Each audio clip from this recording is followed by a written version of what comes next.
It is 12:33 Mountain Time, covering all my bases, making sure that if something happens to me or my family or all of us, that our assets are documented. Without any context, it might be kind of hard to understand what this situation entails, but you can tell that this woman knows something bad is probably going to happen to her. So for some context, the woman seen in this video is Susan Powell, and this video is one of many pieces of evidence that she left behind to indicate to people that if she went missing or disappeared, she didn't have anything to do with it and to look into her husband. So Susan Powell was a mother who was married to a man by the name of Joshua. They had 2 children, Charles and Braden, and on the surface things looked fine, but there were some big problems going on behind the scenes in their marriage. They were married in 2001, but by 2007 to 2008, this is where the problems really started manifesting themselves. Joshua had a bad spending habit, was $200,000 in debt, had to file for bankruptcy, and to top things off, his father, Stephen, was infatuated with Susan, constantly spying on her and recording her secretly. It was at this point where Susan seemingly saw the writing on the wall and decided to write a will behind Joshua's back, which she kept locked away in a safe box. A portion of this wrote, "If I die, it may not be an accident, even if it looks like one." Police were notified and went to their residence, where they discovered that neither Susan nor Joshua were home, and they went to the daycare and discovered that neither of the 2 sons were there as well.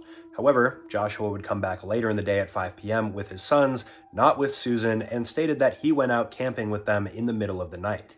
In doing their investigation, authorities also discovered some pretty damning evidence, including blood on the floor that was Susan's, life insurance policies totaling up to $1.5 million, and a handwritten letter stating that she feared she might die. Additionally, they would later discover some other shady evidence, including the fact that Joshua had liquidated her entire retirement portfolio, canceled her appointments that she usually had with her chiropractor, withdrew his sons from daycare, and even talked to co-workers about how to hide a body in an abandoned mine shaft. Despite all of this evidence, Joshua was never actually tried, even though he was the main person of interest, and in 2012, things took an even worse turn. I know, hard to believe. Because in February of 2012, at this point, custody of his kids had been given to Susan's parents, and he wasn't very happy about this, so he was planning to go out with a bang with his 2 sons, no pun intended.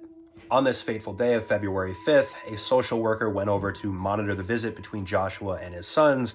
He wouldn't let her through the door, and shortly afterwards, the house completely exploded, taking everybody's life inside.